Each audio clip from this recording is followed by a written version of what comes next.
इतना ज़्यादा मैं अनकॉन्शियस हो गई, मुझे नहीं समझ आ रहा था कि उस टाइम में क्या करूं। मैंने फ़ोन किया राहुल को, मैंने फटाफट बोला जल्दी, और मेरे को चोट लग गई है, ब्लीडिंग हो रही है। मुझे ये भी समझ नहीं आया उस टाइम पे कि लाइक मुझे नहीं बोलना चाहिए ये। हो सकता है आगे वाला ऑफिस के लिए निकला है रास्ता में, तो कैसे लेगा उस चीज़ को कि लाइक वो बहुत धड़पड़ हो जाएगा।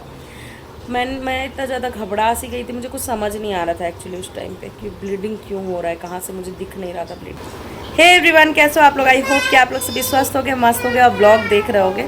तो अभी टाइम हो गया है दोपहर का 2:30, और मैंने सोचा आज काफ़ी दिन हो गया था ब्लॉगिंग नहीं करा था मैंने, तो मैंने सोचा चलो मैं ब्लॉग लेके आऊँ। एंड गाइज़ मैं बता दूँ कि रम्या का तबीयत अभी 2-3 दिन से बहुत ख़राब चल रहा था, इसकी वजह से मेरा ब्लॉग नहीं आ पा रहा था, क्योंकि अभी मैं ऑफ़िस तक नहीं कर पा रही थी, ऑफ़िस का कोई वर्क नहीं कर पा रही थी। क्या हुआ ना कि कल रम्या गिर गई बहुत ही बुरी तरीके से, और उसके इंटरनल पार्ट में इंजरी आई। तो लाइक पता है मेरे सामने गिर गई, मेरे सामने मतलब मेरे 1 हैंड डिस्टेंस पे मेरे आगे चल रही थी। हाँ क्या जाओ देखो तुम।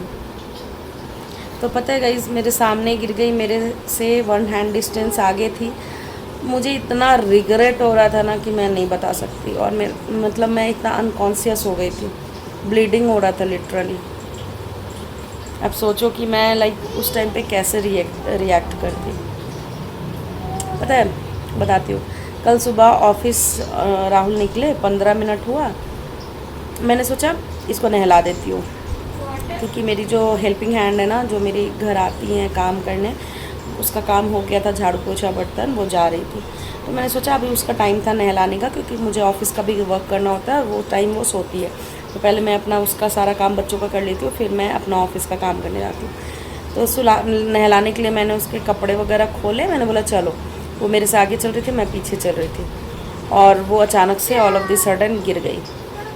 तो हालांकि घर साफ़ सुथरा था, फिर भी एक आध टॉयज़ इधर उधर वही फेंक रही थी, उस टॉयज़ पे अचानक से गिर गई, और गिरने की वजह से उसने पैंट एंड डायपर वगैरह कुछ नहीं पहना था, उसके वजह से उसको इंटरनल इंजरी आई, ब्लीडिंग होने लगी, और मेरे को इतना ज़्यादा मैं अनकॉन्शियस हो गई, मुझे नहीं समझ आ रहा था कि उस टाइम में क्या करूं। मैंने फ़ोन किया राहुल को, मैंने फटाफट बोला जल्दी, और मेरे को चोट लग गई है, ब्लीडिंग हो रही है। मुझे ये भी समझ नहीं आया उस टाइम पे कि लाइक मुझे नहीं बोलना चाहिए ये। हो सकता है आगे वाला ऑफिस के लिए निकला है रास्ता में, तो कैसे लेगा उस चीज़ को कि लाइक वो बहुत धड़पड़ हो जाएगा। मैं इतना ज़्यादा घबरा सी गई थी, मुझे कुछ समझ नहीं आ रहा था एक्चुअली उस टाइम पे कि ब्लीडिंग क्यों हो रहा है, कहाँ से मुझे दिख नहीं रहा था ब्लीडिंग हो कहाँ से रहा है। तो अभी मतलब कोई कट मार्क्स नहीं दिख रहा था, मुझे लगा इंटरनली ब्लीडिंग हो रहा है। तो मुझे कुछ समझ नहीं आया कि कैसे चोट लग गया। ऐसा कोई भी टॉयज़ था नहीं जिससे उसको इतना ज़्यादा मतलब कोई शार्प एज हो कि देखो आप देखो करो। तो फिर हम लोग पूरा धड़पड़ा गए और डॉक्टर का पता किया। डॉक्टर क्लिनिक से जा चुकी थी मैम, सुबह में बैठती है, अर्ली बैठती है। फिर उसको हमने सुला दिया, ब्लीडिंग वगैरह रुक गया, कोई ब्लीडिंग ज़्यादा नहीं हुआ, एक बार जितना होना था हुआ, फिर पोंछ दिया। अंदर घुसा, रहने दो। तो फिर लाइक हम लोगों ने जैसे वाइप कर दिया, उसको पोंछ दिया मैंने, तब ठीक हो गया। तो फिर गाइज़ हमने उस टाइम पे तो उसको सुला दिया। सुलाना ज़्यादा बेटर ऑप्शन है बच्चों को। उस टाइम पे मैंने नहा धो के सुला दिया, शांत हो गई थी। और दर्द तो हो रहा था क्योंकि वो स्प्लिट करके दिखा नहीं रही थी कि एक्चुअली उसको चोट कहाँ लगा है। एंड मेरा भाई डॉक्टर है, जैसा कि लाइक मैंने पहले भी ब्लॉग्स में बताए हैं, सर्जन है वो। उससे मैंने पूछा कि अभी क्या करूँ, क्योंकि वो फिज़िकली देख तो नहीं सकता ना, यहाँ प्रेजेंट नहीं है। तो उसने मेरे को बोला कि तुम एक बार चेक कराओ।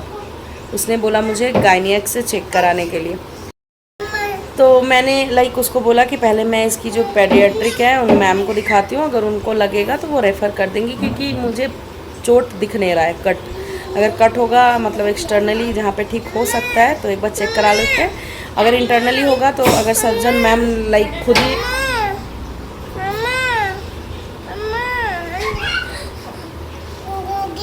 हाँ ठीक है देखो।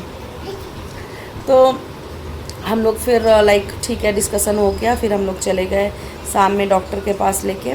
वहाँ पे पता चला कि लाइक इंटरनल इंजरी नहीं थी, मतलब इंटरनल ही थी, लाइक अंदर से कुछ नहीं हुआ था ऐसा कि हमें दिख नहीं रहा है, वो कट दिख रहा था। वहाँ से ब्लीडिंग हो रही थी। तब मैंने भगवान को तो मतलब बहुत थैंक यू बोला कि मुझे डर था कि कोई इंटरनल चोट ना लगे। तो डॉक्टर ने मुझे पूछा, मुझे इतनी रिग्रेट हो रही थी ना तब तक, इतनी रिग्रेट मुझे, मतलब लिटरली मैंने ना इसको रोना देख के मैं इतना ज़्यादा रो रही थी ना कि मतलब अगर मैं थोड़ा सा, मतलब ये मेरे से बस 1 हैंड डिस्टेंस आगे थी, सिर्फ 1 हैंड डिस्टेंस। अगर मैं चाहती या मुझे मैं उसको ऐसे पकड़ लेती या कुछ, मतलब मैं बता नहीं सकती आप लोगों को। मतलब लग रहा था कि कुछ तो होता कि ऑल ऑफ द सडन मैं रोक लेती, पर इतना ज़्यादा शायद मतलब साइमल्टेनियसली चीज़ें हुई ना।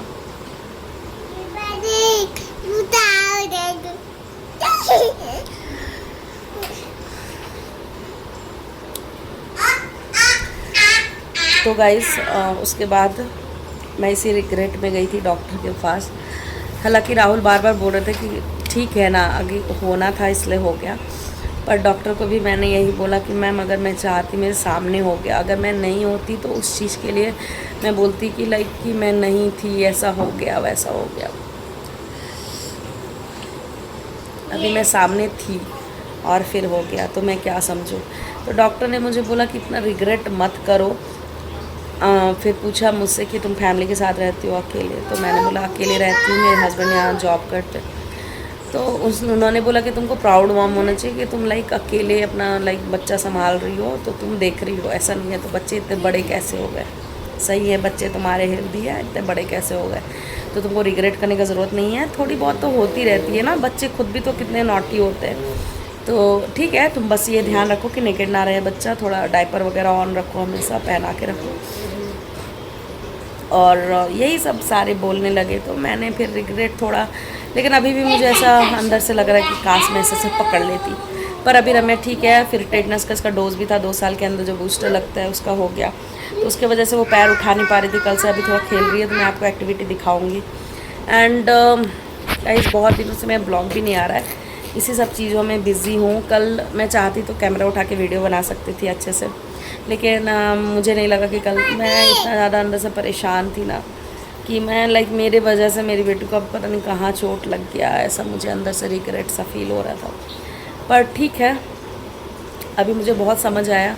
पता है पेरेंटिंग का ट्रू पेरेंटिंग किसको बोलते हैं? कुछ लोग हो सकता है कि मेरे बात से रिलेट ना करें, और कुछ लोग 90% लोग रिलेट करेंगे। हमें ना पता है मेरे हिसाब से ट्रू पेरेंटिंग क्या है, बच्चे को ठीक ठाक रखना 5 साल तक, क्योंकि बच्चा इस 5 साल में इतना शरारती होते हैं ना, वो हर कोशिश करेंगे अपना सर फोड़ ले, कुछ ना कुछ तो मुझे दिक्कत ही हो जाए।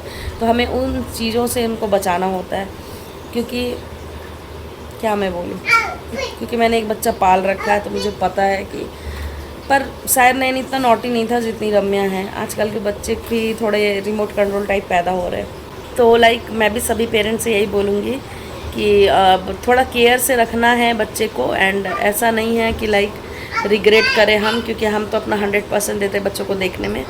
और डॉक्टर का भी यही कहना था कि इंस्टेंट अगर कुछ हो भी तो तुम तब तक संभाल लो, मेरे तक लाने तक, उसके बाद मैं हूँ।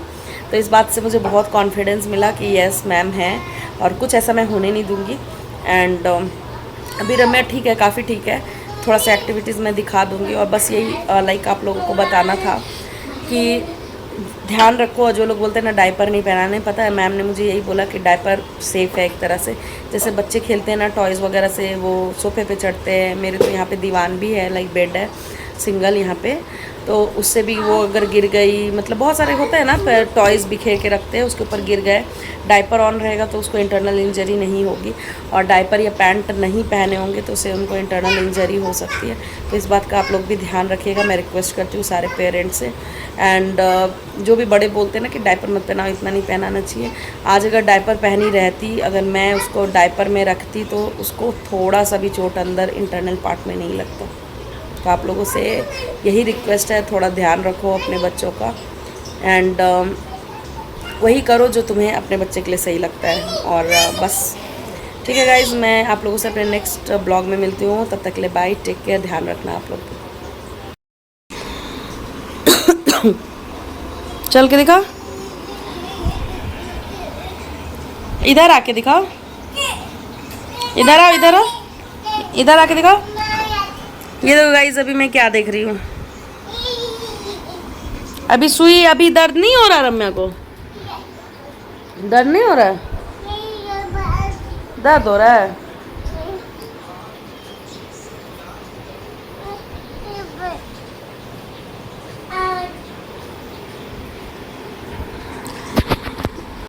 तो रम्या ये देखो क्या कर रही है। क्या कर रही हो? दिखाओ दिखाओ।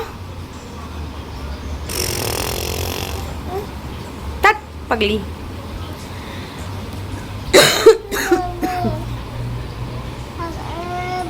नीचे रखो ना, स्लीपर। छीची है, छीची छीची।